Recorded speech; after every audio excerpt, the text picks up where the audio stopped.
신약성경 누가복음 8장 말씀입니다. 신약 103페이지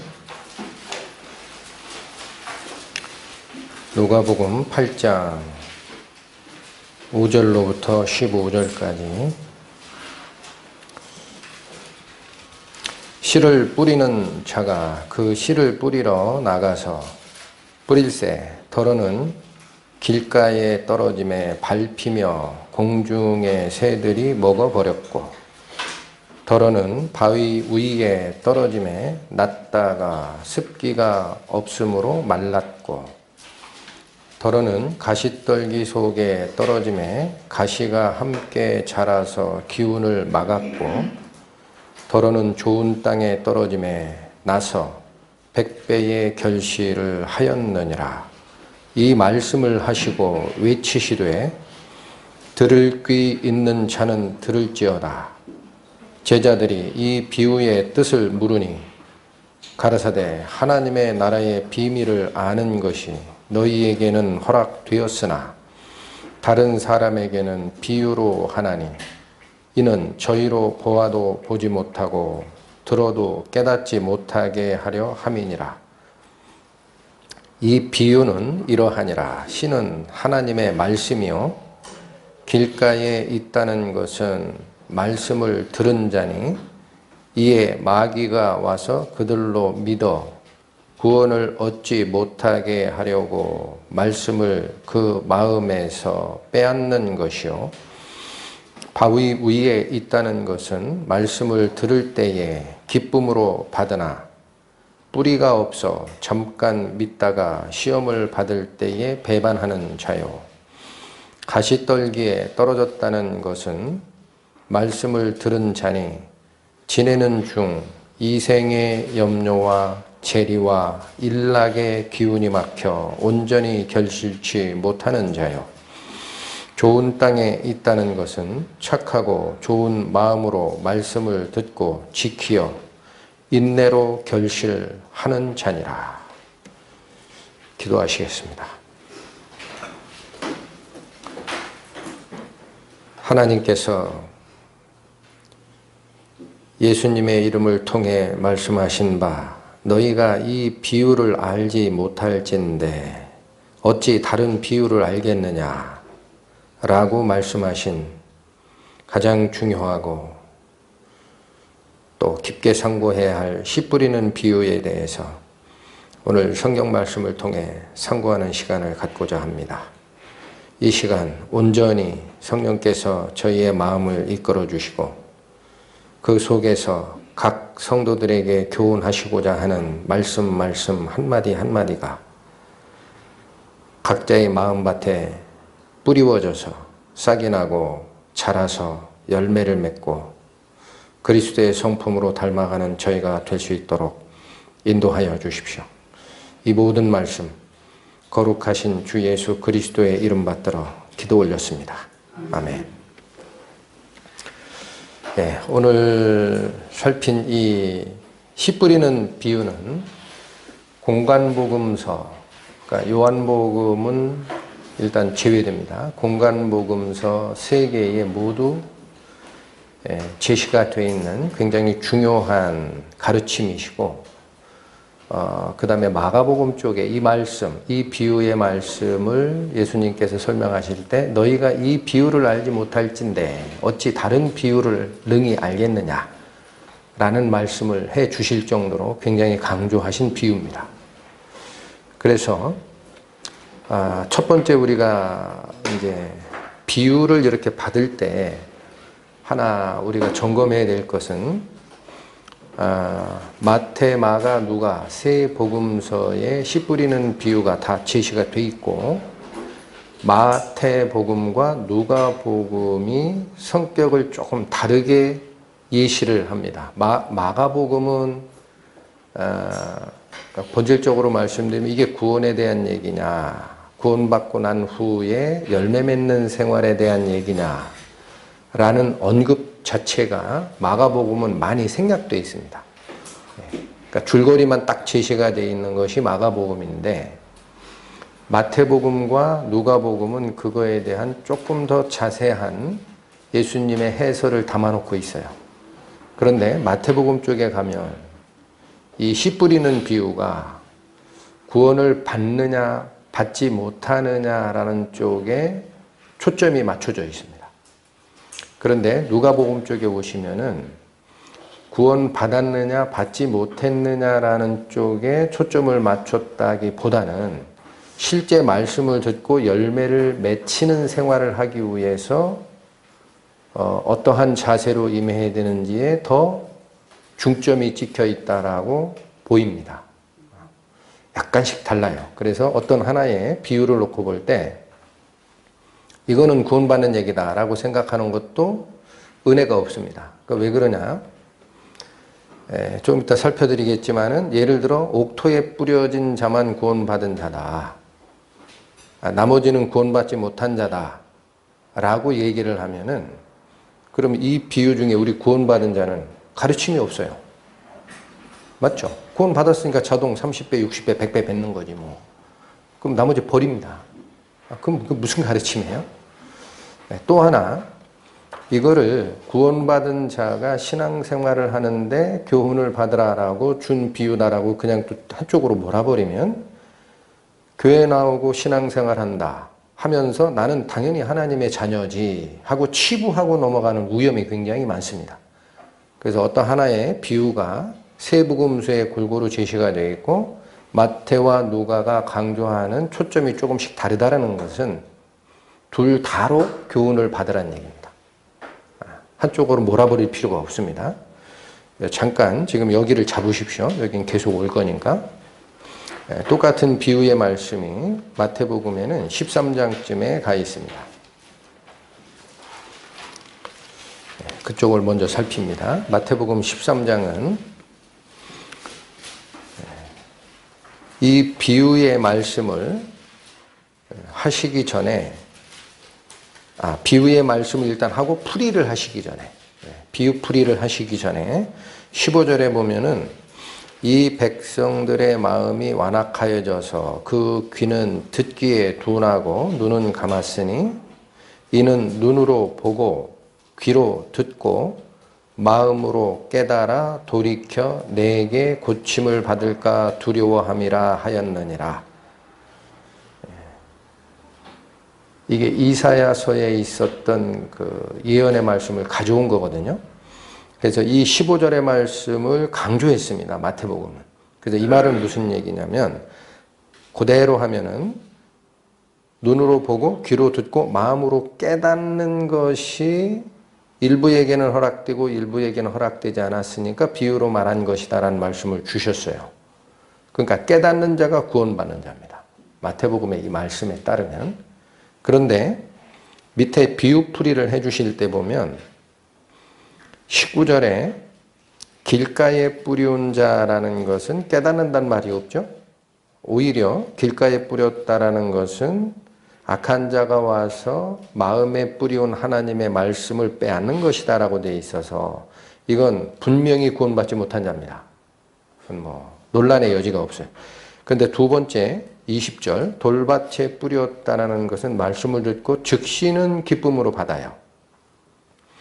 그런데 속에 뿌리가 없어 나중에는 시험이나 환란이 왔을 때 배반하고 넘어진다라고 되어 있죠. 근데 깨달았다는 말이 있나요, 없나요? 아직 안 나옵니다. 그 다음에 22절에도 가시떨기에 뿌렸다라는 것은 말씀을 들었으나 세상의 염려와 재리의 유혹에 말씀이 막혀 결실치 못했다. 말씀이 막혔다라는 말에 방점이 찍혀 있지 깨달았다는 말씀도 아직 없습니다. 그런데 23절에 가면 좋은 땅에 뿌리웠다라는 것은 말씀을 듣고 깨닫는 자니 바로 이 깨달았다라는 그 단어를 좋은 땅에 뿌려진 자에게만 사용이 되고 있습니다. 마태복음은. 그러니까 15절에 이사야서에 강조했던 바로 이 지침. 어떤 자는 보고 듣고 마음으로 깨달아 고침을 받는 자가 있다면 어떤 자는 깨닫지 못하는 자가 있다라는 구약의 근거 성경이 제시가 돼 있는 상태이기 때문에 마태복음의 씨 뿌리는 비유로 우리가 교훈을 받을 것은 좋은 땅에 뿌려진 자만 깨닫는 자라는 표현이 있다라는 사실입니다. 그러니까 마태복음의 비유는 나머지는 깨닫는 자가 아닙니다. 한마디로. 그러니까 돌밭에 뿌려온 것도 처음에는 반응은 했어요. 하나님 말씀을 내가 거부하진 않았습니다. 그러나 실제로 해가 돋아서 시험에 올 때 그 믿음이 진짜냐, 이 생명이 진짜냐 아니냐 시험이 올 때 뿌리가 없어 말라버리는 상태가 되니까 진정한 생명으로 탄생된 것이 아니라는 쪽에 가깝습니다. 가시떨기도 마찬가지. 말씀이 막혀 결실치 못하였다라는 데 방점이 찍혀 있어요. 마태복음은. 그러니까 결국 마태복음의 씨 뿌리는 비유는 당시 유대인에게 준 건데 예수님을 배척하고 행위적 의례 양식을 다 지키면 의로운 자로 인정받는 걸로 알았던 당시 장로의 유전에 딱 고착되어 있던 바리새인들에게 경고한 말씀입니다. 그래서 진정 깨닫는 자는 결실을 하는 자다라는 데 초점이 맞춰져 있는 게 분명합니다. 마태복음의 비유는.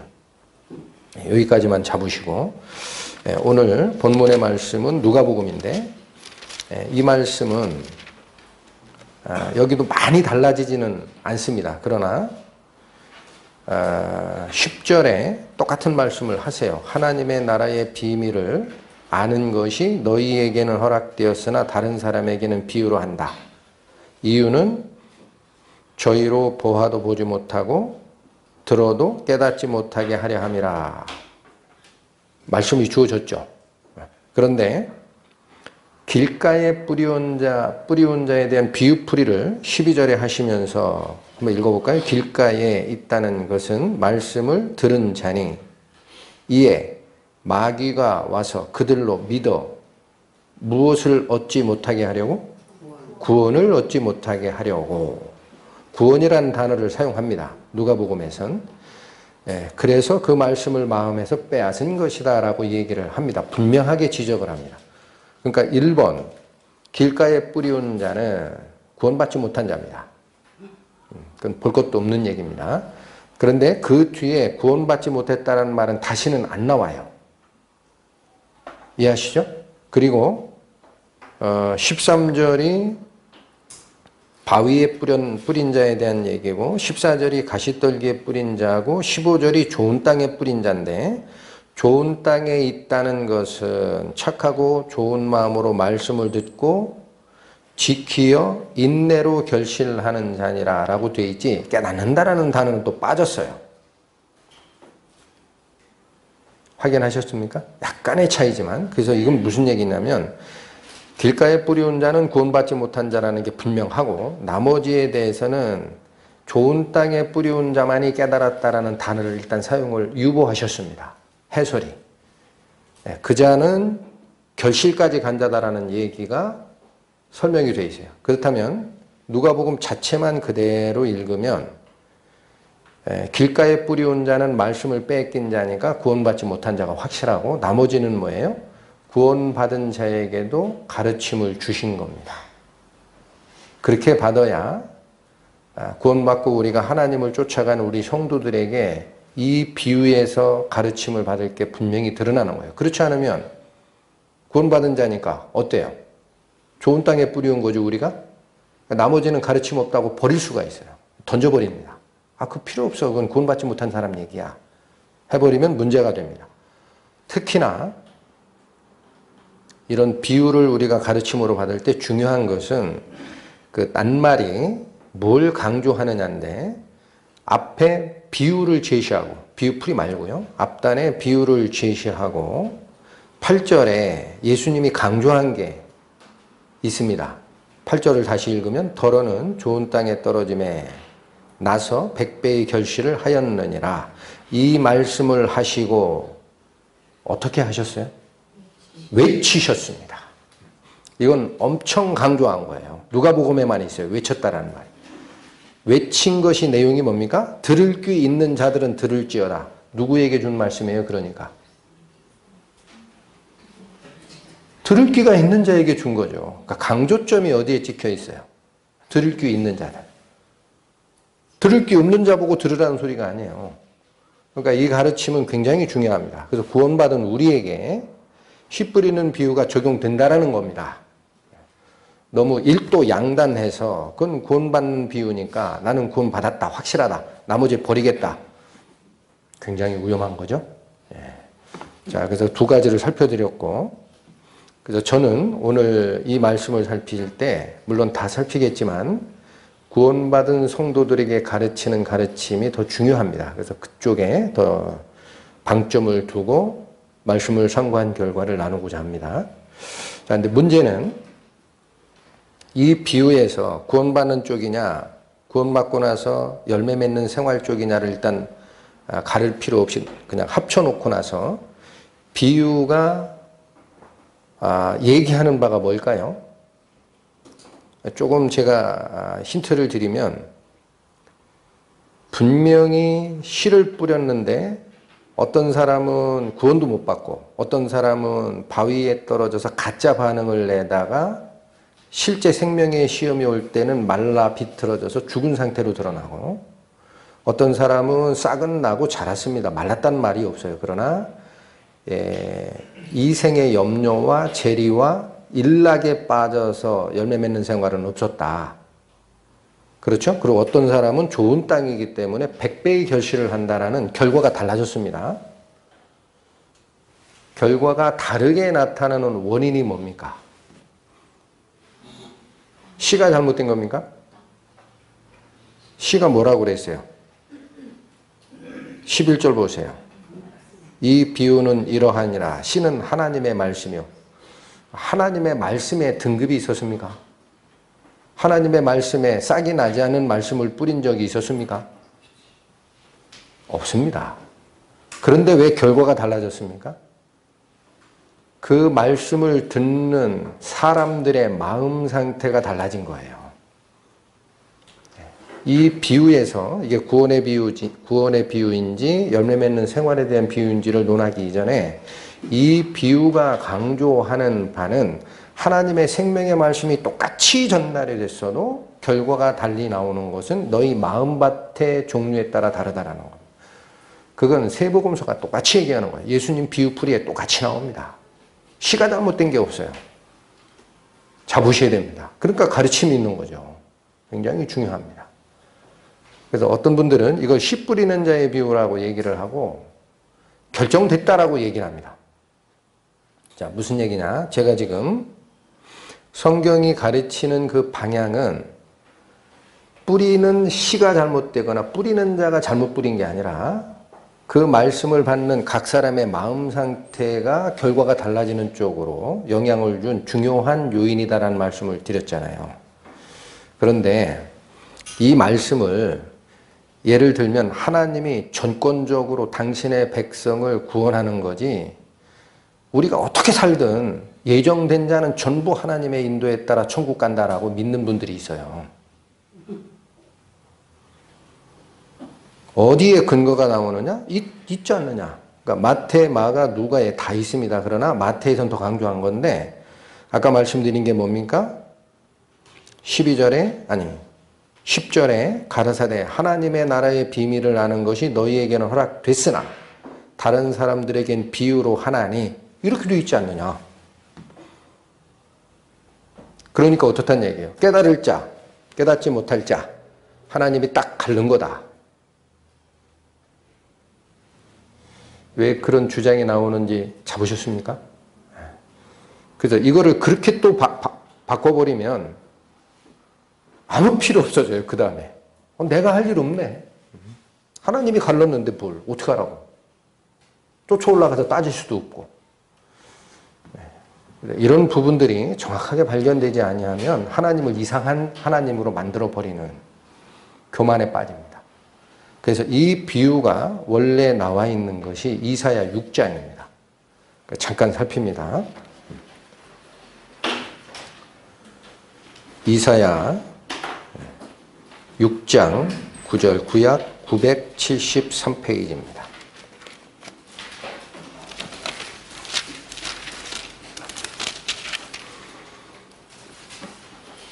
이사야 6장 9절 10절.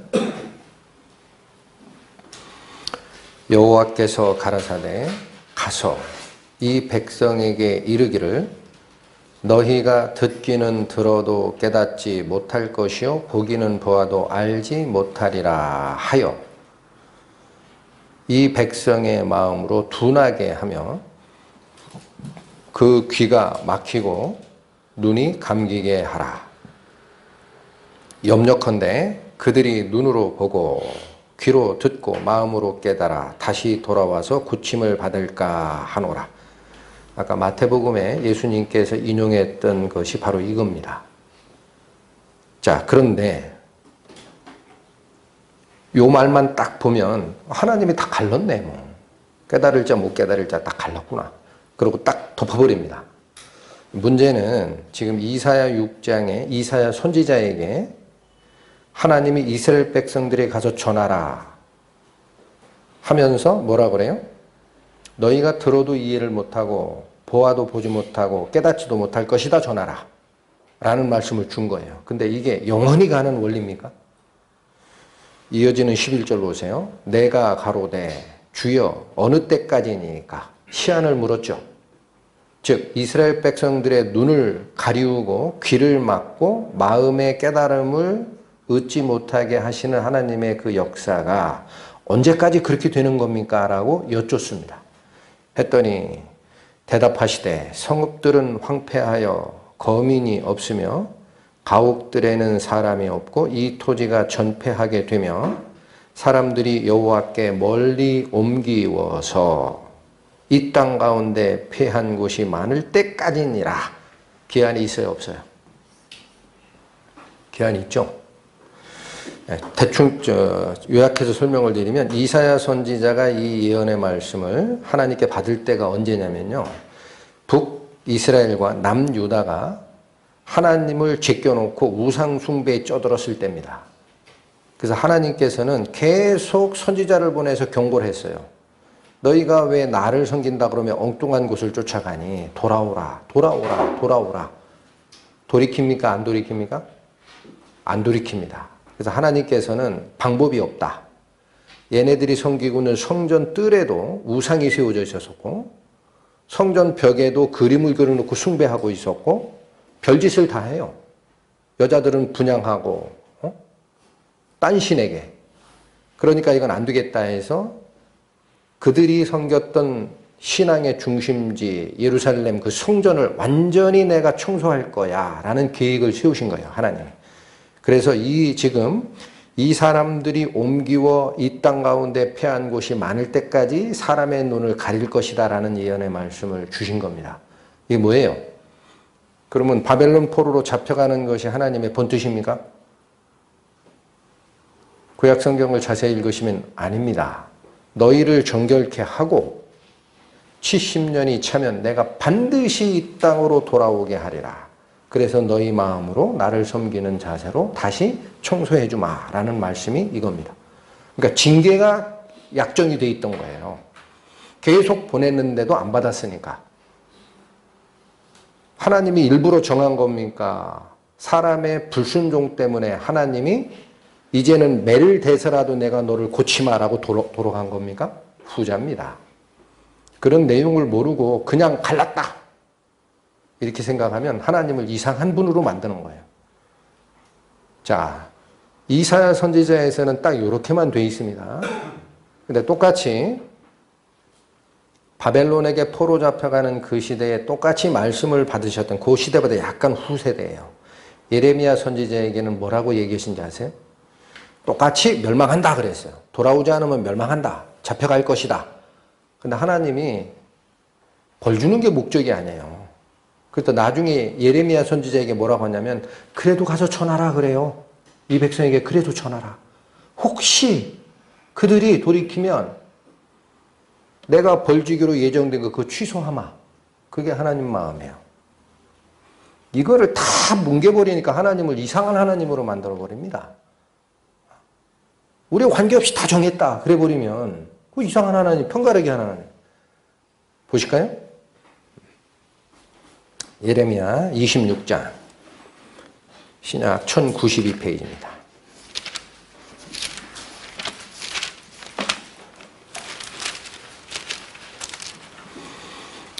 예레미야 26장 2절 3절 말씀. 나 여호와가 이같이 이르노라. 너는 여호와의 집들에 서서 유다 모든 성읍에서 여호와의 집에 와서 경배하는 자에게, 그러니까 누구에게 외치는 거예요? 예루살렘 성전에 예배하러 올라오는 모든 자에게 선포하라는 거예요. 내가 네게 명하여 이르게 한 모든 말을 고하되 한 말도 감하지 말라. 3절 그들이 듣고 혹시 각각 그 악한 길에서 떠나리라. 그리하면 내가 그들의 행악으로 인하여 재앙을 그들에게 내리려 하던 뜻을 돌이키리라. 맘대로 하시는 하나님 아닙니다. 이게 저는 이 씨 뿌리는 비유에서도 굉장히 중요하다고 보는 거예요. 사람들은 하나님의 전권적 능력을 강조하다가 인간의 반응을 의미 없는 것으로 치부하는 잘못을 범하기 시작합니다. 하나님이 다 정했다는 거예요. 창세 전부터. 그러니까 내가 능력도 없고 아무것도 없으니까 구원받을 자는 구원받는다. 못 받는 자는 하나님이 가렸기 때문에 영원히 못 받는다. 이렇게 딱 나눠버려요. 그러나 하나님의 징계든 하나님의 복이든 구약에 기록된 역사나 성경 말씀을 통해 보면은 우리의 반응에 따라 달라지는 거예요. 맞습니까? 틀립니까? 여기 그렇게 돼 있잖아요. 내가 벌을 내리기라 예정이 돼 있어도 혹시 그들이 내 말을 듣고 돌이키면 내 그 죄악을 취소하리라. 왜 자꾸 예정됐다고 하느냐 이거예요. 그러니까 가르침이 없죠. 자, 성경에 구약만 이러느냐? 예수님도 경고했어요. 똑같은 말씀을 주십니다. 마태복음 보십니다. 신약 41페이지.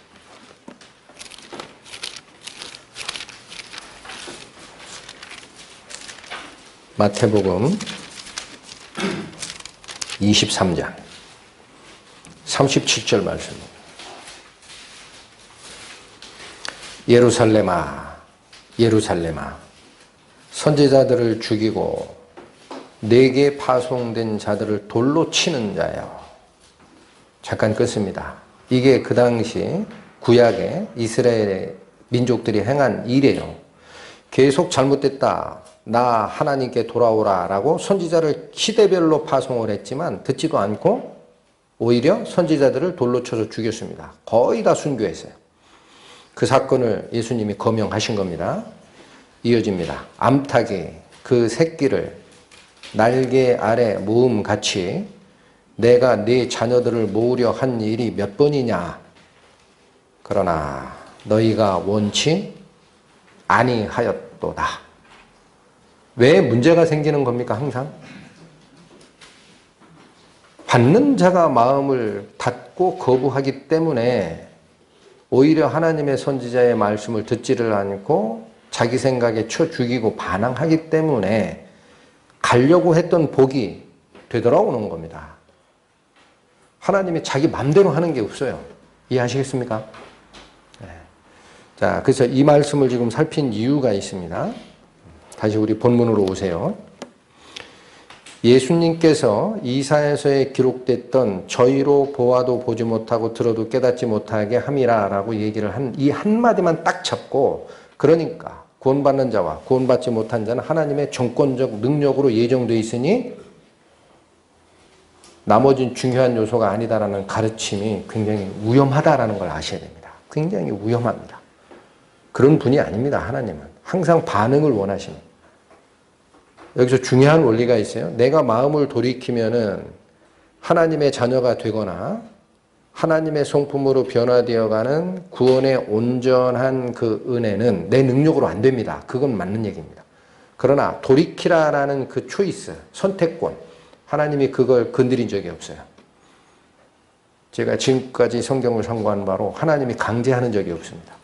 원리를 분명히 제시하시고 은혜와 벌을 제시하시나 하나님이 일부러 이끌어가는 적은 없습니다. 그건 성경을 굉장히 많이 왜곡하는 거예요. 자, 그러니까 이 말씀을 풀어드린 거고, 그래서 이제 본론으로 들어가면 이 씨 뿌리는 비유, 이 비유에서 첫 번째가 길가에 뿌리운 자가 나오죠. 12절 보십니다. 누가복음 8장 12절. 길가에 있다는 것은 말씀을 들은 자니 이에 마귀가 와서 그들로 믿어 구원을 얻지 못하게 하려고 말씀을 그 마음에서 뺏는 것이 길가에 뿌리운 자의 운명이다. 그렇게 얘기를 합니다. 그래서 길가에 뿌리운 자가 구원을 얻지 못하는 것은 예수님의 이 비유풀이를 보면 마귀가 와서 그 말씀을 빼앗아버린다라고 얘기를 하죠. 이게 제일 중요한 원리입니다. 구원받지 못하는. 그래서 이거는 믿음의 선진들의 설교나 내용을 쭉 참고하다가 C.S. 루이스라고 영국의 그 문호 있어요. 요즘에 젊은 그 어린애들은 라니아 연대기라는 거 아시죠? 그걸 썼던 분인데 그 라니아 연대기가 환상소설 어린애들이 보는 처럼 돼 있으나 그 근본 목적은 그 속에 역사하시는 하나님의 역사하심을 애들에게 알기 쉽게 설명하려고 썼던 것이고 C.S. 루이스는 구원받은 자입니다. 근데 이분이 신앙에 관련된 굉장히 도움이 되는 서적들을 몇 개를 썼어요. 그 중에 스크루테이프의 편지 이런 책의 일화가 하나가 있는 게 뭐냐면은 스크루테이프의 편지라는 것은 이 얘기입니다. 그러니까 마귀의 세계를 가상을 했어요. 사탄이 그러니까 사탄을 추종하는 그 악한 영들의 세계에서 믿는 자에게 어떻게 하면 반응할까라는 것을 쭉 소설 형식으로 써나간 거예요. 그런데 그 사례에 보면은 영국에 하나님을 믿지 않았던 노신사가 어느 날 도서관에 가서 책을 우연히 하나 뺐는데 그게 신앙서적이었어요. 그래서 읽다가 보니까 몇 구절 읽다 보니까 하나님에 대한 얘기가 나오거든요. 그러니까 나는 불신자니까 꼽아버렸죠, 다시. 근데 그 말씀 중에 몇 구절이 자꾸 마음에 걸리더래요. 그러면 그걸 탐구해서 들어가야 되는데 이상하다, 왜 이 말이 자꾸 걸릴까? 하다가 이제 생각나는 게 뭐냐면 오늘 내가 조간신문 안 읽었구나. 옆에 가서 신문 진열 때 조간신문을 읽었대요. 다 읽고 나니까 그래도 그 마음이 자꾸 걸리더래요. 다시 빼볼까 하다가 하나님은 없어, 신이 없어. 이 생각이 딱 들어오고 생각해보니까 점심때가 가까웠어요. 그 점심 먹으러 갔어요. 근데 점심 먹으면서도 그 말씀이 또 생각이 나더래요. 그런데 조금 있다 뭐 예를 들어 친구가 전화가 왔고 또 그게 뭉개지고 해서 오후가 되니까 집에 갈 시간이네 하고 차 타고 갔다는 겁니다. 근데 그 배경에서 빙긋이 웃고 있는 자가 있다오라. 그게 누구예요? 이게 사탄입니다. 이게 시사하는 바가 뭡니까? 우리가 하나님 말씀을 접했을 때 미혹하는 영은 영의 세계입니다. 반드시 우리의 마음을 다른 쪽으로 빼앗아 가는 작용이 있다는 거예요. 그런데 어디에 그 작용이 있어요? 지금 비유 중에 길가에 있습니다. 길가에 있다는 게 뭡니까? 밭이 있으면 사람이 한번 지나가면 길이 안 되죠. 그래서 누가 지나간 흔적을 보고 뒷사람이 또 따라갑니다. 그 뒤에 사람이 또 따라가고 여러 번 지나다니면 길이 나요. 그러니까 여기 앞에 간 사람이 얘기를 하고 또 갔고 그럼 많이 사람이 다녔네. 그럼 여기가 맞겠지 하고 쫓아다니다 보면 그게 길이 되죠. 지금 여기는 원래 길이 아닙니다. 이스라엘의 농법의 구조를 보면은 건기와 우기가 있기 때문에 그러니까 우기 때는 밭이지만 건기 때는 사람이 다니기 시작하면 딱딱하게 굳는 길이 중간에 나게 돼 있다 그래요. 그러니까 원래는 밭이었던 거예요. 그런데 이렇게 딱딱하게 굳은 그 길, 사람들이 많이 다니는 그 길에 누가 있어요? 하나님의 말씀이 있는 게 아니라 세상의 가르침이 있고 우리의 마음을 뺏는 다른 유혹이 있는 거예요. 그래서 첫 번째, 새가 와서 쪼아먹었다라는 건 바로 그겁니다. 아까 그 노신사의 사례에서도 조간신문 안 읽었네? 점심 먹을 때 됐지? 친구 전화 오고 집에 가야 되지. 세상 쪽에 다 마음이 뺏겼죠. 분명히 하나님 말씀이 들어와서 자극을 주는데도 무시했어요. 이게 깨닫지 못하는 첫 번째고 세복음서에 있다 그랬죠. 비교해서 상고하다가 누가복음에만 있는 특이한 단어를 발견했습니다. 그게 뭐냐? 길가에 뿌리 온 자에 대한 비유에 5절에 나와요. 씨를 뿌리는 자가 그 씨를 뿌리러 나가서 뿌릴새 더러는 길가에 떨어짐에 밟히며 공중의 새들이 먹어버렸고 라고 되어 있죠. 시간 나실 때 마태나 마가복음에 있는 씨 뿌리는 비유를 가보시면 밟힘에라는 말이 없습니다. 마태와 마가는 새가 쪼아먹었다라는 것만 설명을 하십니다. 근데 유독 누가복음에 오면은 밟히기도 하고 새가 쪼아먹기도 했다라 그래요. 그러니까 밟히는 게 뭘까? 저는 요즘에 그게 더 중요한 가르침으로 다가왔어요. 그러니까 새가 쪼아먹는 것은 영적 작용이죠. 밟았다라는 건 새가 밟은 게 아닙니다. 누가 밟았어요? 지나가는 행인이. 다른 거예요. 깨닫지 못하는 두 번째 요인이 뭐냐면 아까 말씀드린 대로 누가 뭔가를 주장을 합니다. 그럴듯해요. 두 번째 사람이 쫓아요. 세 번째 사람이 쫓고 나머지 보니까 많이 다녔네 하고 그 길이 맞겠지 하고 계속 다니면 길이 되죠.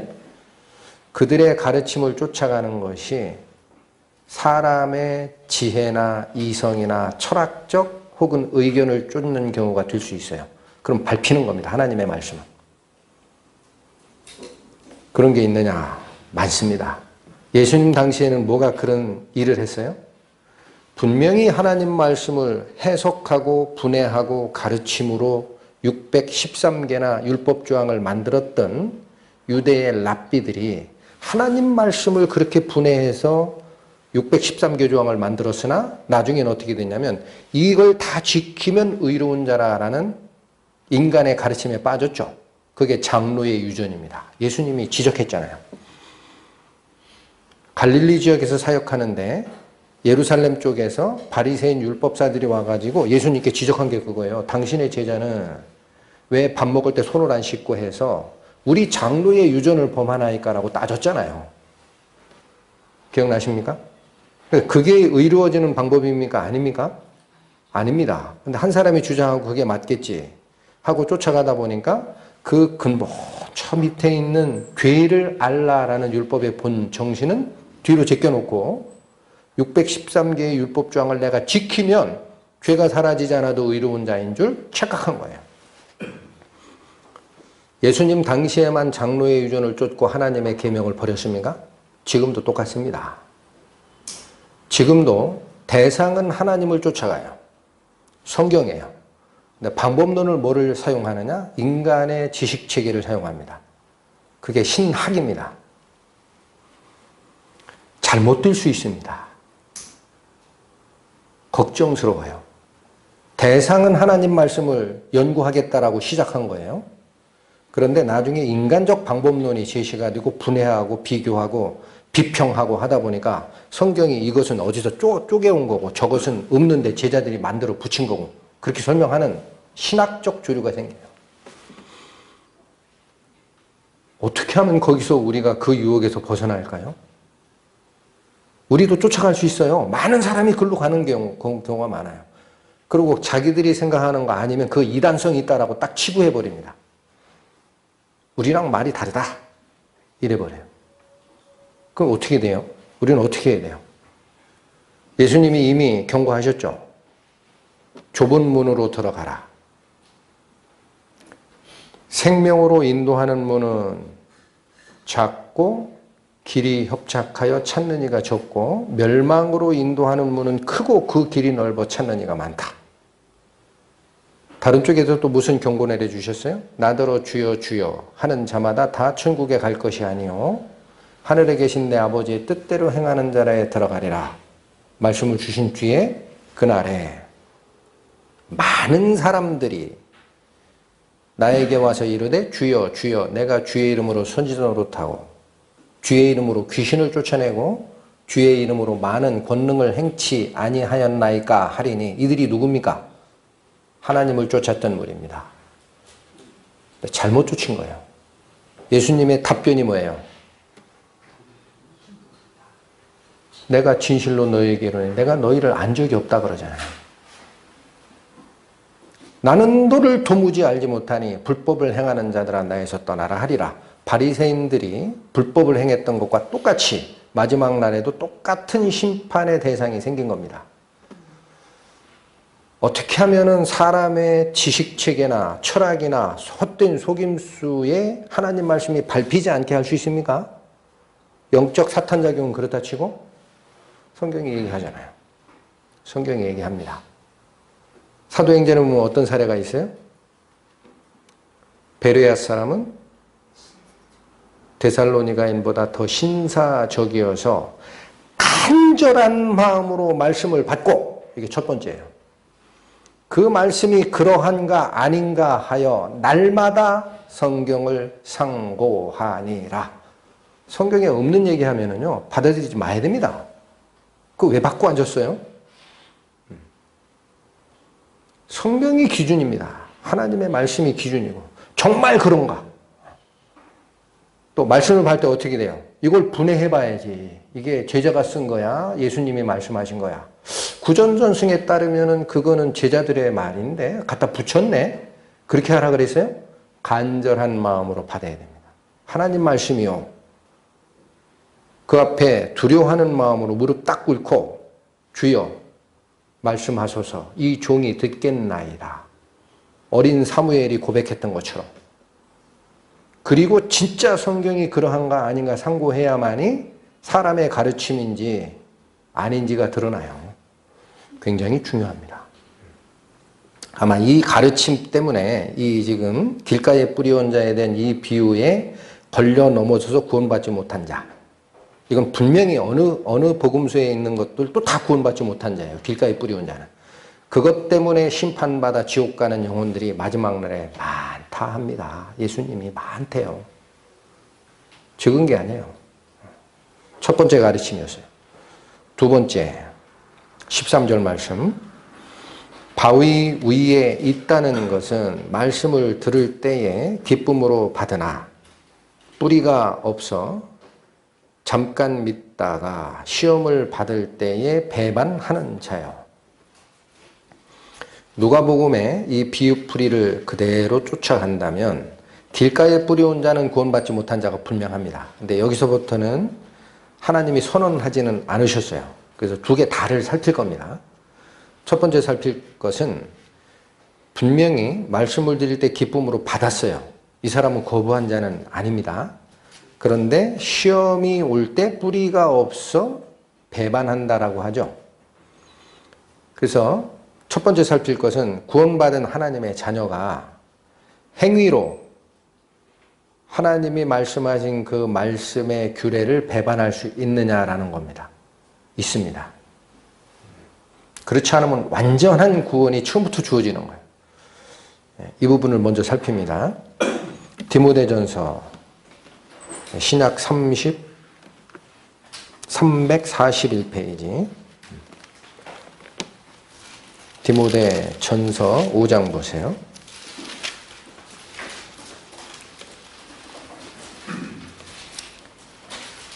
8절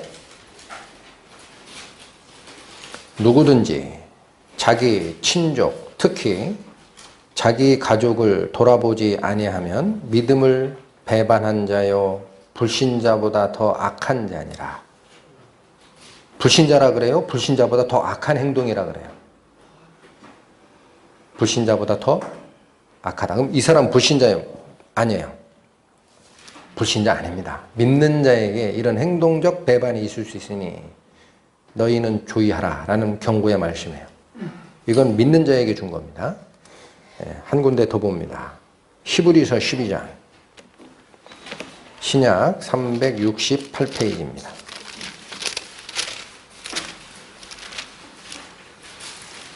히브리서 12장 25절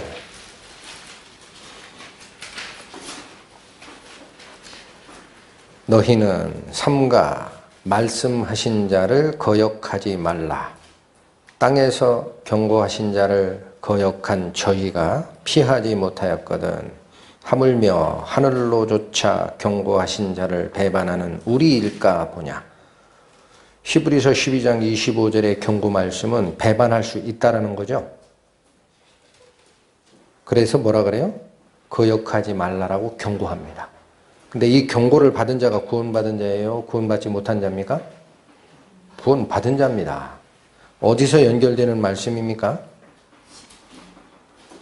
18절에 너희가 이른 곳은 만질만한 불붙는 산과 흑운과 흑암과 폭풍과 나팔 소리와 말하는 소리가 아니라, 이건 모세가 율법을 받을 때 시내산의 모습을 얘기한 겁니다. 그러니까 우리 구원받은 신약 성도가 간 것은 모세가 율법을 받을 때 나왔던 그 가시적인 그런 영광이 아니라는 거예요. 소리가 듣는 자들을 더 말씀하지 아니하시기를 구하였으니, 이렇게 쭉 나오면서 22절 그러나 라고 나옵니다. 그러나 너희가 이른 곳은, 구원받은 우리 신약 성도가 다다른 곳은 시온산, 이게 하나님이 존재한다라고 말이 되는 가상의 산입니다. 살아있는 하나님의 도성인 하늘의 예루살렘과 천만 천사와 하늘에 기록한 장자들의 총회와 교회와 만민의 심판자이신 하나님과 및 온전케 된 의인들의 영과 새 언약의 중보이신 예수와 및 아벨의 피보다 더 낫게 말하는 뿌린 피라. 구원받은 자들이 이런 장소죠.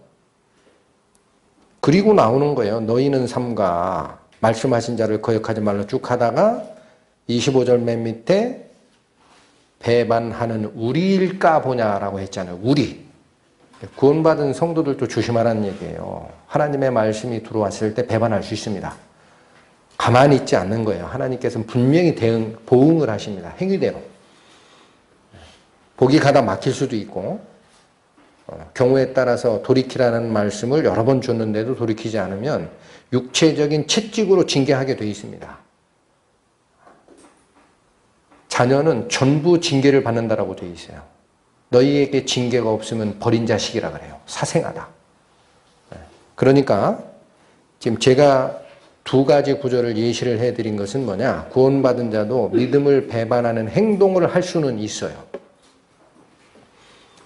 그러니까 이 바위에 뿌려진 자는 구원을 받은 후에 믿음을 배반하는 자에게도 가르침이 있어요. 그런데 누가복음마저도 제가 상고한 바로는 이 자는 구원받지 않은 자에 가깝습니다.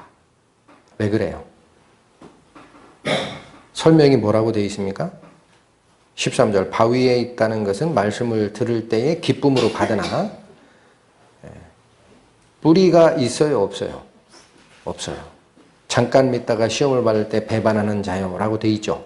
여기선 단순히 배반한다라는 말로 표현되어 있어요. 그래서 구원받은 후에 성도가 행동으로 하나님의 말씀을 배반하는 경우에도 가르침이 있는 겁니다. 그러나 마태복음이나 마가복음에 가보면은 해가 비치니 뿌리가 없어서 말랐다라고 되어 있어요. 말랐으면 생명이 있습니까? 없습니까? 없습니다. 마가복음은 물이 없어 말랐다까지 되어 있어요. 물이 없다. 뿌리도 없고 물이 없다. 그럼 처음에 기쁨으로 받는 그 행동만 가지고 구원이다라고 얘기할 수 있을까요? 주석서를 썼던 많은 믿음의 선진들은 이건 가짜 반응이라고 합니다. 가짜 반응. 진실된 반응이 아니라 내 지성이 반응한 가짜 기쁨이다 그래요. 거기에 더 저는 방점이 있습니다. 그래서 이런 말씀 비유를 들을 때 이 돌밭에 뿌리운 자가 혹시 난가를 보시는 것은 굉장히 중요한 것 같아요. 내가 정말로 하나님의 말씀을 받은 자면 행동은 몸이 약해서 너희 육신이 약해서 행동으로는 믿음을 배반하는 행동이 나올 수는 있으나 결국은 그 말씀에 잡혀서 내가 복종하는 삶으로 점점 바뀌어가는 모습이 드러나야 합니다. 그렇지 않고 다 뒤집어 없는 게 있어요. 말씀이고 뭐고. 그런 자들은 구원받지 않은 자예요. 바위가 뭘까요? 마태와 마가는 돌밭이라고 되어 있어요. 누가는 바위라고 되어 있어요. 이게 무슨 뜻이냐면은 이스라엘 지역에 농사하는 환경을 보면 겉에는 표층에 흙이 있습니다. 그런데 그 지역이 광야 지역과 연결도 돼 있고 하니까 밑에가 바위인 지역이 많죠. 그래서 겉에는 흙이 있으나 가로 없다 보면 밑에 바위가 있는 곳이 있다라고 얘기를 합니다. 그러니까 뿌리가 내릴 수가 없어요. 그 다음에 비도 오면 비를 담을 만큼 수분을 저장할 만큼의 깊이의 흙이 있는 게 아니라 내려갑니다. 그러니까 물도 없고 뿌리가 없어서 해가 비치면 말랐다라는 표현이 마태와 마가에 있는 거죠. 네, 자, 바위에 뿌린 삐는 그렇고 가시떨기 뿌린 게 또 나오죠. 가시떨기 14절 가시떨기에 떨어졌다는 것은 말씀을 들은 자니 지내는 중에 이 생의 염려와 재리와 일락에 기운이 막혀 온전히 결실치 못하는 자요. 가시떨기에 떨어진 것은요, 말랐다라는 표현은 없어요. 다른 쪽 비유에 보면은 가시가 같이 자랐다라고도 돼 있습니다. 가시떨기에 뿌린 씨는 씨가 나서 싹이 나오나 가시도 같이 자랐다라고 돼 있어요. 그래서 방해하는 요소가 있는 겁니다. 그래서 열매는 안 나오는 생활로 가고 있는 거예요. 세 가지 요소를 지적을 합니다. 첫 번째, 이생의 염려. 두 번째가 재리. 세 번째, 일락. 지금부터는 구원받은 성도인 우리들이 더 깊게 받아야 됩니다. 열매 없는 생활이 있을 수 있어요. 구원받은 자가 자동으로 열매를 맺히는 게 아닙니다. 성경을 보면은요, 분명히 이 생명의 씨가 있으나 내가 반응을 제대로 않고 덮어버리면 모습은 살아있는 모습이지만 실제로는 열매를 맺히지 못하는 생활이 성경에 있다라고 신약 성경에 이 경고로 꽉 차 있어요. 그러니까 받아야 됩니다. 구원 받았으나 열매 없는 생활을 할 수 있어요. 이 경고는 더 중요합니다. 구원받은 자에게. 자, 그러면 이생의 염려가 뭡니까?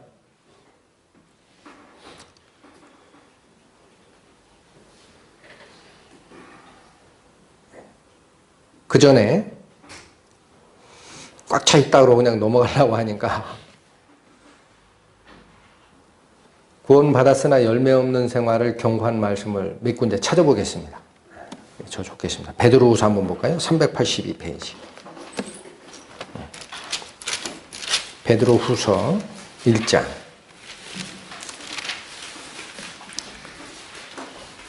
(8절) 말씀.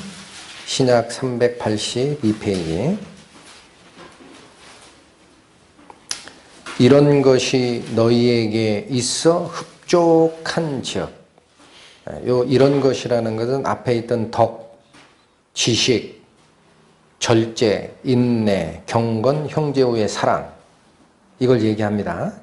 하나님의 그리스도의 성품으로 바뀌어가는 과정에 드러나는 성품의 변화를 나타내는 열매, 이런 것이 너희에게 있어 흡족한즉, 충족하면 너희로 우리 주 예수 그리스도를 알기에 게으르지 않고 열매 없는 자가 되지 않게 하려니와. 자동입니까? 그런 것이 충족해야 열매 없는 자가 안 되고 열매 있는 자가 되는 겁니까? 반응입니다. 반응. 반응하라 이거예요. 너희의 주권을 넘겨드리라. 요한복음 15장 가실까요? 174페이지. 174페이지.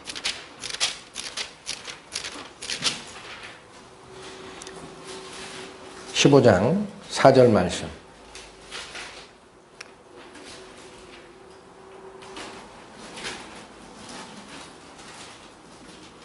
내 안에 거하라. 나도 너희 안에 거하리라. 뭐가 앞에 나왔어요? 명령이 먼저 나왔죠. 너희는 내 안에 거하라. 그리스도 안에 거하라. 나도 너에게 거할 거야. 내가 너희에게 거하라가 앞에 안 나오고 너희는 내 안에 거하라는 게 더 중요한 것 같아요. 왜? 그걸 우리가 놓칠 수 있으니까. 예수님은 우리 속에 거하시겠다는 약속을 어기시는 분이에요. 끝까지 지키시는 분입니까? 볼 것도 없죠. 그분은 신실하신 분이에요. 어느 하나 우리에게 약속하신 것 지키지 않으신 것이 없습니다. 저는 제 인생을 돌아봐도 제가 하나님을 배반하던 시절이 너무나 많았고 하나님 말씀이 왔는데도 아까 스크루테이프의 편지에 있는 그 노신사처럼 대충 덮어놓고 내 일락을 쫓아갔던 상황이 많지, 하나님이 나를 배반한 적이 아무것도 없더라고요. 약속하신 걸 다 지켰어요. 지금 보면 너무나 은혜로워요. 그러니까 먼저 경고를 뭐라고 그래요? 내 안에 거하라 라는 명령을 먼저 주십니다. 나도 너희 안에 거하리라. 가지가 포도나무에 붙어 있지 아니하면 절로 과실을 맺을 수 없음 같이 너희도 내 안에 있지 아니하면 그러하리라. 이게 뭐예요? 자동으로 열매 맺어요? 내 안에 있을 때나 열매가 맺혀요? 그럼 여기 너희가 누굽니까? 제자들이에요. 제자들. 구원받은 자의 열매 없는 생활이 가능합니다. 그러니까 우리는 항상 어떻게 하면 예수님 안에 거하느냐, 그 문제에 대해서 마음을 다해서 연구를 해야 돼요. 성경 속에서. 어떻게 하는 게 예수님 안에 거하는 것이냐. 예수님 지금 어디에 계세요? 예수님 처음에 어떻게 하다가 우리 몸처럼 쓰고 오셨어요? 요한복음 1장에 다 나오죠? 태초에 말씀으로 계셨던 하나님이 육신을 쓰고 오셔서 우리와 함께 거하시는 그 성육신한 그리스도가 되셨고, 그분은 지금 어떻게 돼 있어요? 자기 일을 다 마치시고 부활하여 하나님 우편에 계시죠? 그럼 예수님 어디 계세요, 지금? 바톤 터치해서 보혜사 성령으로 우리에게 기록된 말씀을 깨우쳐 주시는 역할을 하고 있어요. 지금 여기 계세요. 여기. 그리스도 딴 데 계신 게 아닙니다. 너희가 내 안에 거하라라는 것은 이 말이 너희 안에 거하면이라고 바뀌어 있어요. 바뀌어 있어요. 뭐라고 돼 있어요? 7절 보세요. 7절. 너희가 내 안에 거하고 내 말이 너희 안에 거하면 드러납니까? 성경 말씀을 가만히 상고하면 어려울 게 없어요. 지금 예수님 안에 어떻게 거합니까? 라고 묻는 분들은 이 답변입니다. 7절. 내 말이, 예수님의 말씀이 내 속에 거해서 살아 움직이는 상태가 됩니다. 그걸 절대 버리려고 하지 않는 마음 자세가 있어요. 제가 몸이 육신이 약하여 다는 쫓아갈 수 없으나 그 말씀만은 절대 버리지 않겠나이다. 하나님. 그게 그 안에 거하는 자세입니다. 그럼 그 말씀이 역사하셔서 우리를 바꿔가시고 교훈하시고 깨우쳐 주십니다. 그리스도인들도 예수님 말씀 안에 거하지 않으면 유혹이 많거든요. 아직도. 견눈질할 게 많아요. 그러니까 이게 구원받은 자에게 주는 게 맞아요. 염려와 재리와 일나게 마음이 뺏겨버립니다. 그럼 예수님 말씀이 어디가 있어요? 덮어버렸죠. 이 속에 계신 말씀을 수건으로 덮었어요. 예수님 잠깐만요. 그 말씀 맞는데요. 제가 이게 급하니까 이거 먼저 하고 주말에 예수님 만나러 갈게요. 그런 마음 있잖아요. 또는 내가 사업이 급해. 이거 지금 투자 받는 게 제일 중요한데 잠깐만요 예수님, 제가 배반하는 거 아닙니다. I am sorry. 사업 다 하고 이제 세팅 됐어요. 이제 하나님께 갈게요. 근데 그렇게 돼요? 더 빠집니다. 더. 제 경험은 그래요. 여기까지만. 그거 유혹이에요. 유혹. 그게 아니고 지금 해야죠. 바쁜 일 있으면 저녁에 해야 되고 저녁에까지 일했으면 밤에 해야 됩니다. 하나님 말씀을 만나고 교제하고 영양 공급받는, 그게 매일매일의 일용할 양식이에요. 그래야 내가 안 떨어지죠, 말씀에서. 자, 여기 또 경고가 돼 있고 디도서 한 번 더 보시죠. 여기는 신약성경 350페이지.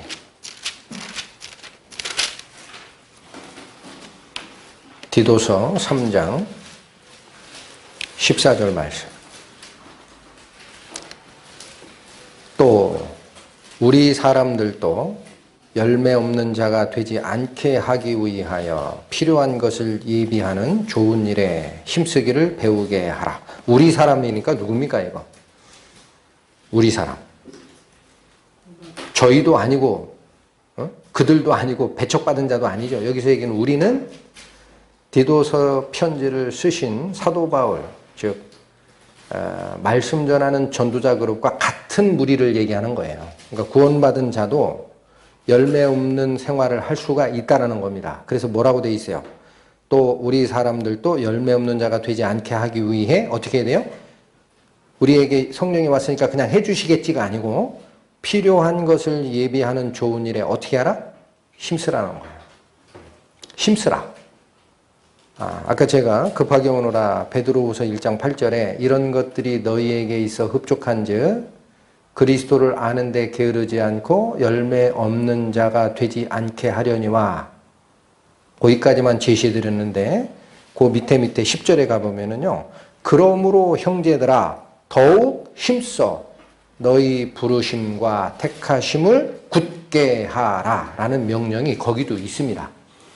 여기도 있는 것이고 열매 없는 생활을 하기 위해서 하나님이 이끌고 가시겠지 뭐 그렇게 생각하면 씨 뿌리는 비유를 다 던진 겁니다. 지금 무엇이 열매 맺고 못 맺고를 갈랐다 그랬어요? 씨예요? 밭이에요? 밭이잖아요. 밭. 밭의 상태에 따라 열매가 달라집니다. 밭의 상태에 따라. 이 비유의 핵심 포인트는 거기에 있어요. 하나님은 똑같은 씨를 뿌리신 겁니다. 자, 그래서 열매를 맺히는 생활은 아까 요한복음에 있었던 말씀대로 너희는 내 안에 거하라 나도 너희 안에 거하리라. 그렇게 되면 가지가 나무에 붙어 있는 것처럼 저절로 이 말은 아무것도 안 해도가 아니라 자연스럽게 내추럴리라는 개념이에요. 자연의 법칙처럼 뿌리에서 온 진액을 받아 가지로 공급돼서 열매 맺히는 생활을 할 것이다 라는 말씀을 주시고 7절에 뭐라고 딱 언급을 했어요. 내 말이 너희 안에 거하면 그랬죠. 그럼 말씀을 내 속에 잡아두는 방법은 뭘까요? 그게 핵심인데 말씀을 내 속에 잡아두는 방법. 일단 열어야 돼요. 시간이 없다고 아까 스크루테이프에 표현지 그 노신사처럼 조간신문 읽어야지 점심 먹어야지 친구들 전화 받아야지 집에 갈 시간이네 그렇게 하면 안 됩니다. 그게 아무리 바빠도 하루의 일정 시간은 말씀을 대하시고 받아야 됩니다.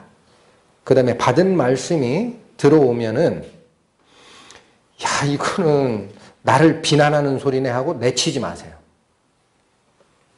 저는 그게 굉장히 중요하다고 봅니다. 여러분 성경 말씀이 너희 잘한다라는 말이 갈 수도 있어요. 두 번째는 너희가 뭐가 잘못됐다라는 말씀이 갈 수도 있어요. 여러분 어디에 반응이 좋아져요? 너희 잘한다에 좋아져요? 너희 잘못됐다에 좋아져요? 인간인지라 여기가 더 낫죠? 이건 무조건 싫어요. 일단 잘못됐다니까 자꾸 나름 열심히 하려는데 그런데 성경이 얘기하는 바는요. 이 말씀이 갈 때 너희가 성장할 기회라 그래요. 이걸 배척하지 마라. 너희가 뭐가 잘못됐다라는 말씀이 갈 때 그 말씀을 마음에 간직하는 자가 내 말이 너희 안에 거하는 자입니다. 근데 이건 이건 아니고 구원받지 않은 사람에게 한 얘기고 이건 믿음 생활 시원찮게 하는 사람들에게 한 얘기고 하고 딱 띄워놔요. 그건 말씀이 내 속에 거하는 게 아닙니다. 이게 제일 중요합니다. 열매 맺기 위해서는. 자, 그래서 이 연합됨은 지금 계속적으로 나가는 성화의 핵심 비밀 키입니다. 계속 말씀드리죠. 내가 어떻게 해서 그리스도의 성품으로 닮아간다라 그랬어요. 육신을 쫓아가려고 그러는 이 유혹, 그 마음을 주권을 어디에게 넘겨드리라? 성령께 넘겨드리라. 근데 이 과정은 쉬워요? 안 쉬워요? 쉽지 않죠. 그래서 뒤에 좋은 밭의 그 비유풀이에 나옵니다.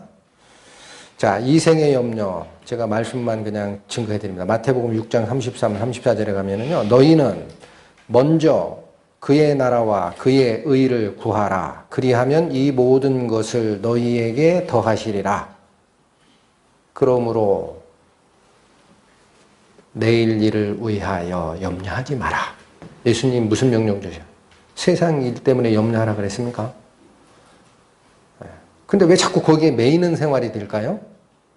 하나님의 약속을 못 믿으니까. 결국은 불신이에요. 그거 어떻게 믿어? 내가 열심히 노력한 결과를 받는 거지. 베드로전서 5장 7절의 말씀도 너희 염려를 다 주께 맡겨버리라. 왜 그런 말씀 줬어요? 이유 나옵니다. 이는 왜 이런 얘기를 한 줄 아느냐 그거예요. 저가 너희를 권고하심이라. 하나님이 너희를 돌보고 있으니까 그런 얘기예요. 너희의 모든 염려를 주께 맡겨버리라. 왜 그런지 아냐? 하나님이 너희를 이미 돌보고 계시기 때문에 믿고 따르면 된다. 베드로 전서 5장 7절에 있는 여기 너희 모든 근심을 주께 맡겨버리라 라는 이 맡기다라는 거는요, 귀중한 거를 이렇게 갖다 잠깐 맡기라는 뜻이 아니에요. 영어 성경 나중에 시간 있을 때 가서 보세요. 더러운 거, 필요 없는 거 내 던지듯이 캐스트라고 되어 있어요. 던져버리라는 뜻입니다. 근심 걱정을 내가 가지고 있는 것은 더 좋아지게 하려고, 뭔가 사업을 부하게 하고 공부를 열심히 하게 하고 뭔가 내 친구들과 더 잘 살게 하려고 내가 노력하느라 열심히 그 근심이 있는 거죠. 그런데 하나님 편에서는 이걸 다 뭐라고 본 거예요? 쓰레기라는 거예요. 쓰레기. 너한테 필요 없는 거야. 쓰레기통에 던져넣어. 그런 뜻이에요. 맡겨버리라는 단어가 나중에 가서 보십시오. cast. 귀중한 물건 이렇게 맡기는 물품 보관수에 그런 개념을 쓰지 않습니다. 그 단어가. 던져라. 쓸데없는 거다. 왜 그래요? 알아서 다 해주신다고 돼 있잖아. 그런 얘기예요. 이는 그가 너희를 돌보시기 때문이라. 권고하심이 그런 뜻이에요. 재리. 구원받는 자에게 이 물질적 유혹이 얼마나 문제가 됩니까? 또 소개만 해드리겠습니다. 디모데전서 6장 9절에 가면 부하려 하는 자들은 시험과 올무와 여러 가지 어리석고 해로운 정욕에 떨어지나니 곧 사람으로 침륜과 멸망에 빠지게 하는 것이라. 경고가 엄중하죠. 구원받은 사람도 이럴 수 있습니다. 돈을 쫓아가는 것이 성경에 만악의 뿌리라고 되어 있어요. 만악의 뿌리다. 너희가 하나님과 재물을 겸하여 섬길 수 없느니라. 그렇게 되어 있습니다. 그러니까 그런 것들이 구원받은 우리 성도들이 살아가는 과정에 내 마음을 뺏는 것으로 작용하는 중요한 요소라는 거예요. 첫 번째, 이생의 염려. 이건 돈이 있든 없든 다 있어요. 그렇잖아요. 이생의 염려는 부자에게만 경고한 게 아닙니다. 재리는 뭐예요? 그건 세상에 주는 헛된 영화입니다. 여기도 마음을 뺏기면 안 된다. 일락이라는 게 뭘까요? 일락? 우리 성경에 일락이라고 되어 있는데 원어적 의미는 쾌락을 쫓는 마음이에요. 쾌락. 내 마음을 흡족하게 하는 뭔가가 따로 있으면 그거 전부 일락입니다. 그러니까 구원받은 성도들도 생활하다가 여가로 뭔가를 보내는 시간들이 있죠. 음악 감상을 한다든지 뭐 잠깐 TV를 본다든지 그럴 수 있어요. 근데 주의할 게 있습니다. 그게 내 마음을 뺏는 단계에 갔는지를 꼭 생각하십시오. 그게 내 마음을 뺏고 있으면 쳐내야 됩니다. 핑계는 많습니다. 그거 해야 할 이유는.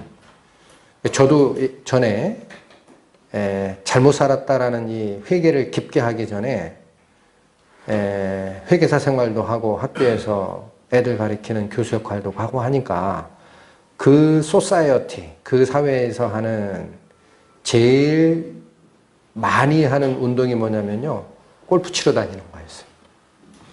얘기도 할 수 있고 잔디를 밟을 수 있어요. 한 4km 가까이 잔디를 밟아. 얼마나 좋아요. 집에 잔디만 있어도 좋은데 좋은 공기 마시고 대화도 하고. 그러니까 누가 뭐라고 하면은 시간 많이 뺏기고 물론 돈도 들어가지만 리크리에이션이라고 항변했어요. 저는. 운동 아니다. 이건 돈 쓰는 거 아니고 오락 아니다. 나의 생각을 리크리에이션하는, 우리가 스트레스 받고 그러면 야외에 나가서 소풍 가듯이 운동도 뛰고 리크리에이션도 되고 얼마나 좋으냐 그랬어요. 그게 옛날에 잘못 갈 때 그 모습이더라고요. 근데 나중에 보니까 하나님께 그 시간을 드린 적이 없어요. 성경은 뒤로 제꼈더라고요. 그래서 회개한 순간 끊었습니다. 지금도 가끔 학교 가면은 황 교수 운동 나가지 그래요. 제 골프채 그 창고에 집어넣어가지고 곰팡이 쓴 지 오래됐습니다 그래요. 그보다 더 재밌는 게 생겨가지고요. 죄송합니다. 눈도 안 돌립니다. 더 좋은 게 있는데 왜? 하나님이 더 좋은데? 그 말씀이 더 좋은데? 그 말씀이 나를 지적하지만 그 지적이 나를 좋은 방향으로 이끌고 갈 줄을 아는데 왜 그쪽으로 갑니까? 시간 없어요. 이게 일락입니다. 그래서 내가 마음에 취미가 됐든 뭐가 됐든 내 마음을 뺏는다라는 순간이 되면은요, 핑계하지 마시고 끊어보세요. 하나님이 그걸 원하시는 거예요. 끊어봐라. 너 말로 그러지 말고. 바둑 두는 게 취미였는데 자꾸 마음을 뺏는다. 끊어봐. 선악의 문제가 아니에요. 내 마음의 문제입니다. 하나님께 가야 될 마음이 내가 글로 일부러 가는 것 같으니 그러면 잘라. 단호히. 그렇게 하는 것을 뭐라 그래요? 우리가 결단이라고 하죠. 결단. 결단. 맺고 끊는 거. 자, 이게 일락입니다. 다시 가십니다. 좋은 땅에 뿌려진 자. 15절. 좋은 땅에 있다는 것은 착하고 좋은 마음으로 말씀을 듣고. 자, 그러니까 좋은 땅이 뭐예요? 흙이 아니고 마음이에요, 마음. 좋은 땅이 좋은 마음인 겁니다. 그러니까 여기 받고 있는 이 종류들은 다 뭡니까? 마음입니다. 마음밭에 따라 달라지는데 좋은 말씀으로 말씀을 듣고 듣기만 합니까? 지켜야 됩니다. 말씀을 키핑해야 돼요. 키핑. 내 안에 간직해야 됩니다. 명심하라라는 우리말이죠. 명심하라. 영어 표현이 뭐라고 되어 있습니까? Keep in mind. Keep in mind. 명심하라. 꼭 간직하라. 간직만 해서 됩니까?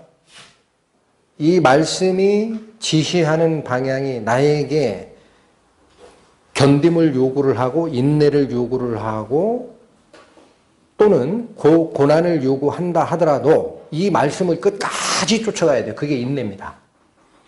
말씀이 열매를 맺기 전에 인내가 꼭 필요합니다.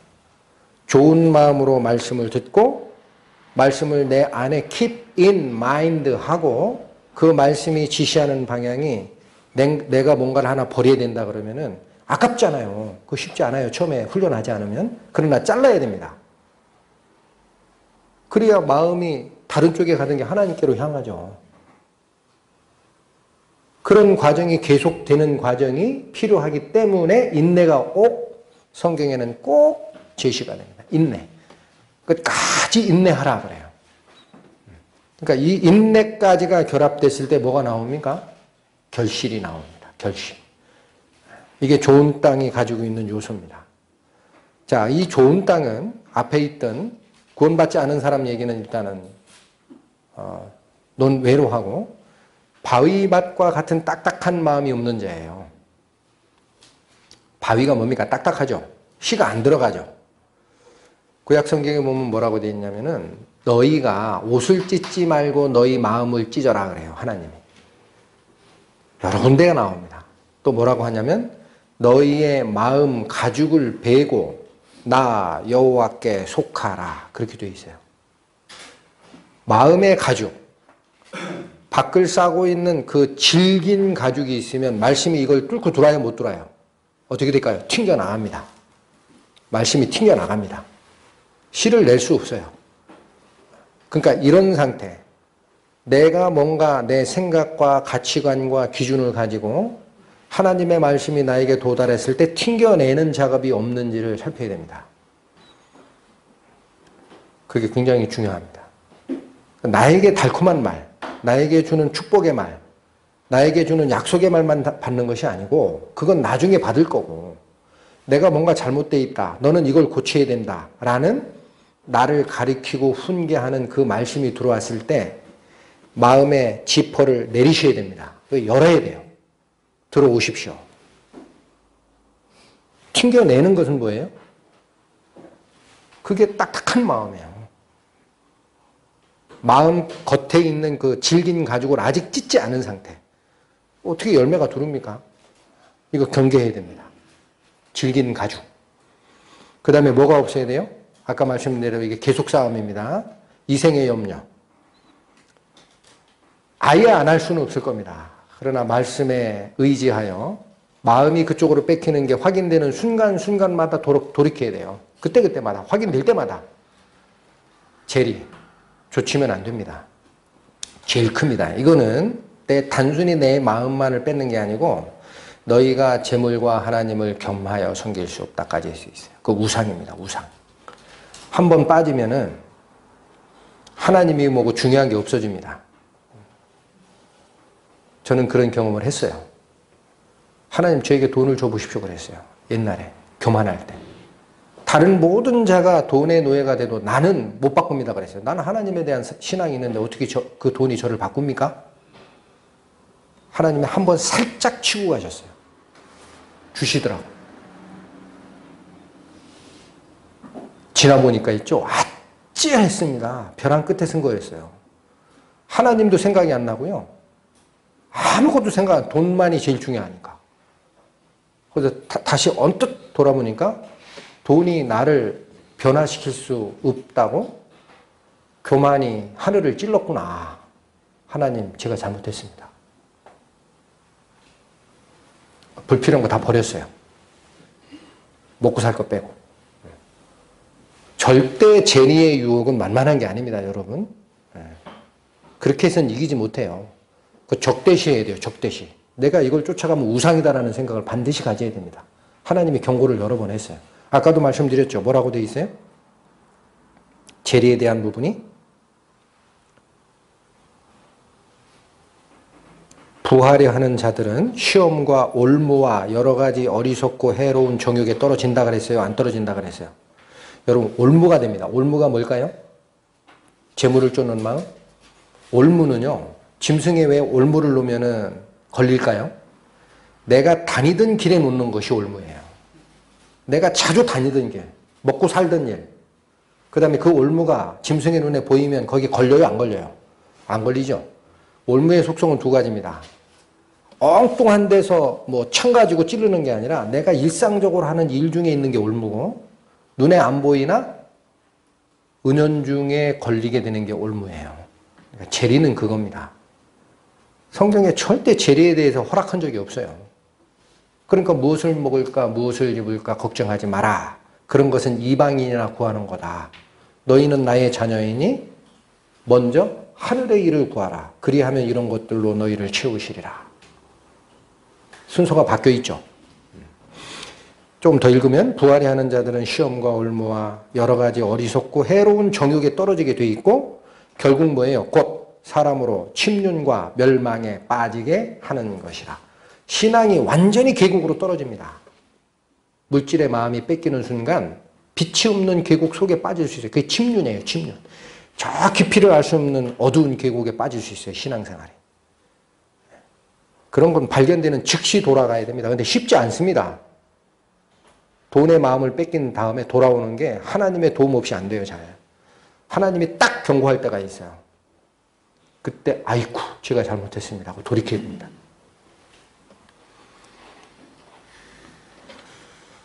인내가 제일 중요하죠. 인내. 말씀이 들어왔을 때 이 인내를 온전히 이루지 못하는 자는 결실에 갈 수가 없어요. 자, 이 마음밭을 간다라는 말씀을 이 씨 뿌리는 비유에서 제가 이렇게 봤다가 그러면 우리가 하나님이 주는 구원받은 후에도 마찬가지입니다. 구원의 말씀 말고도 우리를 양육하는 말씀이 수도 없이 많잖아요. 그 말씀이 나한테 올 때 똑같다고 봤어요. 내 마음의 자세에 내 마음을 감싸고 있는 그 질긴 가죽이 있거나 혹은 내가 다른 쪽의 마음을 뺏기는 이생의 염려와 재리와 일락에 내 마음을 뺏길 때는 이게 열매를 맺을 수 없구나. 그럼 그 마음밭을 어떻게 가져야 되겠습니까? 방해되는 걸 치우는 연습을 해야 됩니다. 돌이 있는 걸 확인하면 치워야 돼요. 이 경고의 말씀이 호세아서에 있더라고요. 보겠습니다. 1265페이지 구약.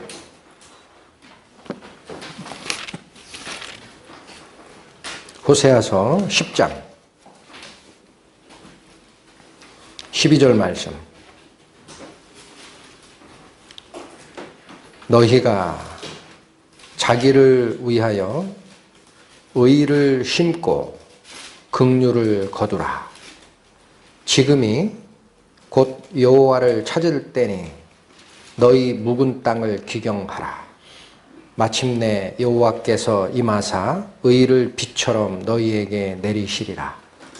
여기 처음에 너희가 자기를 위하여 의를 심고 긍휼을 거두라라고 되어 있죠.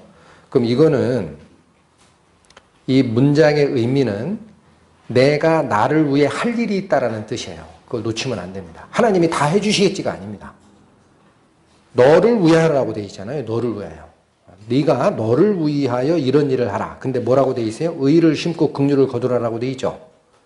근데 그러면 사람이 어떻게 의로운 행동을 할 수 있나요? 이거는 마음의 밭을 그렇게 가져라라는 뜻이에요. 실제 의는 어느 힘으로 옵니까? 후반절에 나오죠. 여호와께서 임하사 의를 빛처럼 너희에게 내리는 때가 있으니 그 받을 준비하라는 얘기예요. 능력은 하나님께 있습니다. 그러나 내가 나를 위해서 해야 될 일은 하나님이 우리에게 비를 내리듯이 내리실 그 의를 받을 준비를 하라. 그게 뭐예요? 뒤에 나오는 지금이 곧 여호와를 찾을 때니 여호와를 찾는 방법이 뭡니까? 너희 묵은 땅을 기경하는 거예요. 묵은 땅을 밭갈라. 밭갈아 엎으라는 소리예요. 아까 제가 말씀드렸죠. 이스라엘의 농법은 우기와 건기가 분명히 구분된답니다. 그리고 밑에 광야 지역하고 연결된 부분도 많아가지고 밑에 돌이나 혹은 다른 엉겅퀴 같은 씨들이 그 뿌리들이 아직 얽혀있는 게 있어요. 그런 거 다 파가지고 뒤집어 엎어서 부드러운 흙만 남도록 나머지를 버리는 작업을 우리가 해야 됩니다. 그게 묵은 밭을 기경하라예요. 건기를 지나고 나서 딱딱해진 그 밭에는 씨만 뿌려서는 안 됩니다. 그래서 이스라엘의 농법은 우리는 밭을 먼저 갈아엎고 씨를 뿌리잖아요. 왜냐면 밭인지 아닌지가 확 구분이 나니까. 근데 이스라엘은 건기를 쭉 지나면은 땅이 굳어버리기 때문에 얘가 원래 밭이었는지 못 쓴 땅인지 이게 잘 모른대요. 그래서 씨를 먼저 뿌리고 밭을 갈아엎는 방식으로 한답니다. 어찌됐든 하나님께서 의의 비를 우리에게 뿌려주실 때 내 마음밭이 기경이 돼 있지 않으면 그 비가 싹을 내는데 소용이 될까요? 안 될까요? 여기 누구 보고 하라 그랬어요? 누구 보고?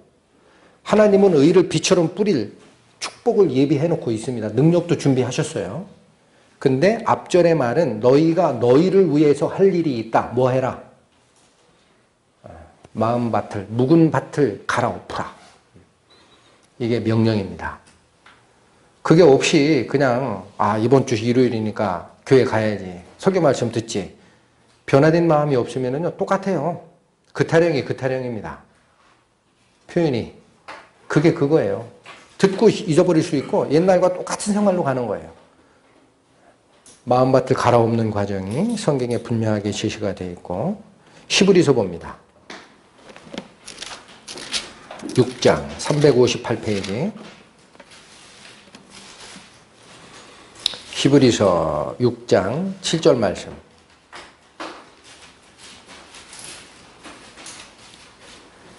땅이 그 위에 자주 내리는 비를 흡수하여 밭가는 자들의 쓰기에 합당한 채소를 내면 하나님께 복을 받는다.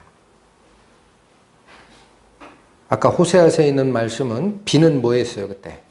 하나님이 의의 비를 너희에게 내리실 때가 됐으니 여호와를 찾을 준비를 하고 너희의 묵은 밭을 갈아엎으라 라고 되어 있었죠. 여기 마찬가지입니다. 하나님이 비를 가끔 내리는 게 아닙니다. 자주 내립니다.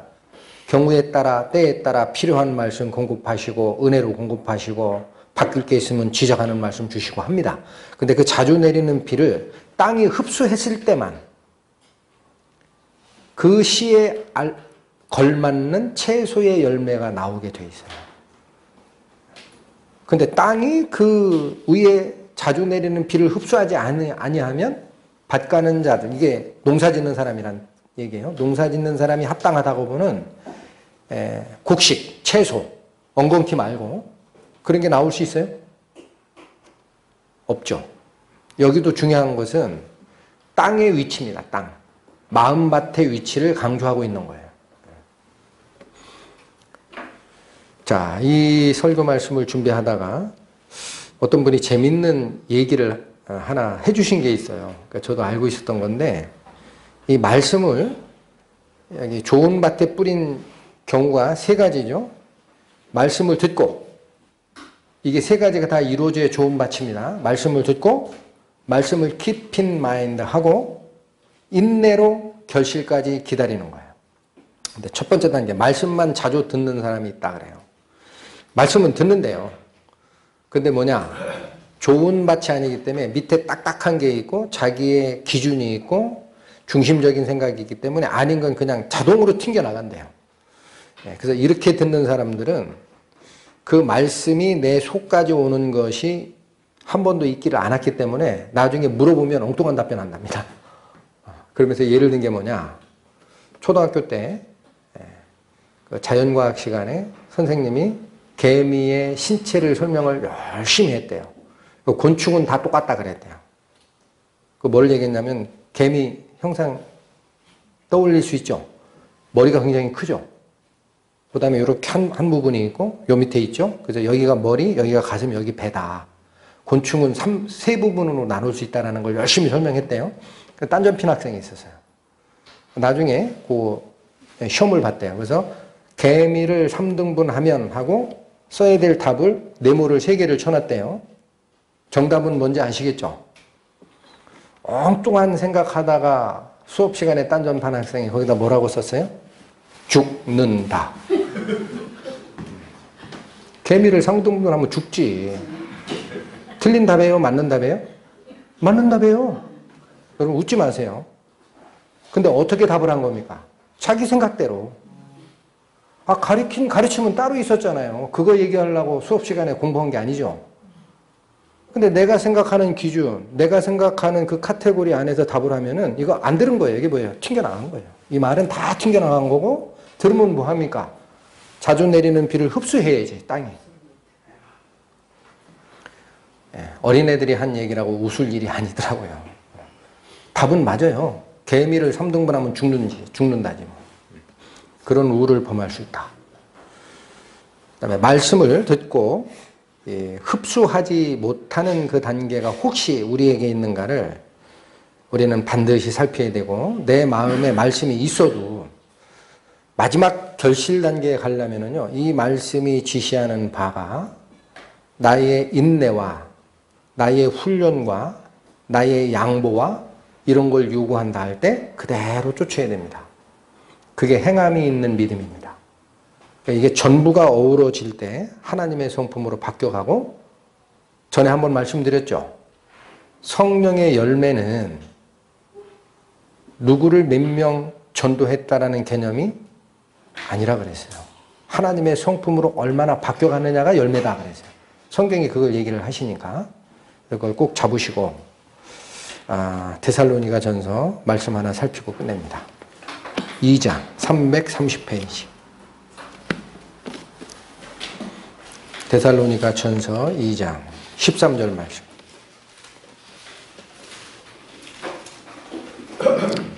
이러므로 우리가 하나님께 쉬지 않고 감사함은, 잠깐만 끊을게요.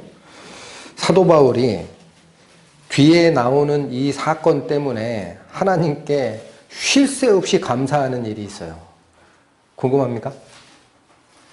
궁금 안 하시다고요? 네. 반응들이 없으시네. 궁금해야죠. 사도 바울이 하나님께 쉴 새 없이 감사하는 일을 얘기하고 싶은 거예요. 자, 근데 이어지는 말씀. 너희가 우리에게 들은 바 하나님의 말씀을 받을 때에 사람의 말로 아니하고 하나님의 말씀으로 받음이니, 이게 너무 감사하다는 거예요. 하나님께 쉴 새 없이 감사드리는 이유가 이거다. 왜 그래요? 진실로 그러하도다. 이 말씀이 또한 너희 믿는 자 속에 역사하느니라. 그러니까 하나님 말씀을 받는 사람은 성경을 읽을 때에든 설교 말씀을 들을 때에든 혹은 자기가 조용히 개인적으로 기도하다가 하나님과의 대화를 할 때에든 간에 기록된 성경 말씀이 나에게 다가올 때는 반드시 사람의 말로 들으면 안 됩니다. 저는 그게 굉장히 중요하다고 봅니다. 사람의 말로 들어서는 튕겨낼 수 있어요. 첫 번째 단계에서 거부됩니다. 그건 저 사람 얘기지. 저 양반이 표적 설교하고 있네? 이렇게 되면 무슨 가르침이 오겠어요? 아무것도 없어요. 자, 그래서 사도 바울께서 마지막에 하나님께 쉬지 않고 감사한 게 이거예요. 우리 성도들 마찬가지입니다. 저를 포함해서 성경 말씀에 네가 증거한 성경 말씀 중에 이거는 좀 잘못됐지 않느냐 그런 말씀 오면은 저 무릎 꿇을 만반의 준비를 하고 설교를 합니다. 항상 제가 말씀드린 게 그거예요. 혹시라도 제가 완전하지 않으니 증거드린 성경 말씀 중에 아닌 게 발견이 되면 아무 때건 말씀을 들이밀어 주시라 그래요. 그건 제가 잘못한 거니까. 그래서 그 자세로 성경을 대할 때 좋은 마음으로 말씀을 받고 말씀을 keep in mind 하고 그 말씀이 지시하는 방향대로 인내를 통과하여 결실까지 가는, 그래서 그리스도의 성품으로 닮아가는, 우리를 이끌고 가는 그 구원의 여정에 제일 중요하고 제일 많은 시간을 할애해야 하는 그 부분, 그게 우리 안에 이루어질 줄 믿습니다. 기도하고 마치겠습니다. 하나님 감사합니다. 예수님의 입을 통해 너희가 이 비유를 알지 못할진대 어찌 다른 비유를 알겠느냐 라고 강조하였던 씨 뿌리는 자의 비유가 하나님의 말씀의 능력의 차이를 말씀하시고자 함이 아니고 그 말씀을 받는 우리의 마음밭의 문제를 지적하셨음을 저희는 오늘 분명히 보았습니다. 이후에도 생명의 말씀, 그리스도의 말씀, 저희를 지적하는 말씀, 고쳐가는 그 말씀들이 각 성도들의 마음에 도달할 때 겉을 싸고 있는 단단한 가죽을 찢게 하시고 마음밭 깊이 뿌리를 내리고 하나님께서 내리는 의의 비를 충분히 흡수하여 싹을 틔우고 열매를 맺는 생활로 이끌어 주실 것을 부탁드립니다. 우리 주 예수 그리스도의 이름 받들어 감사하며 기도 올렸습니다. 아멘.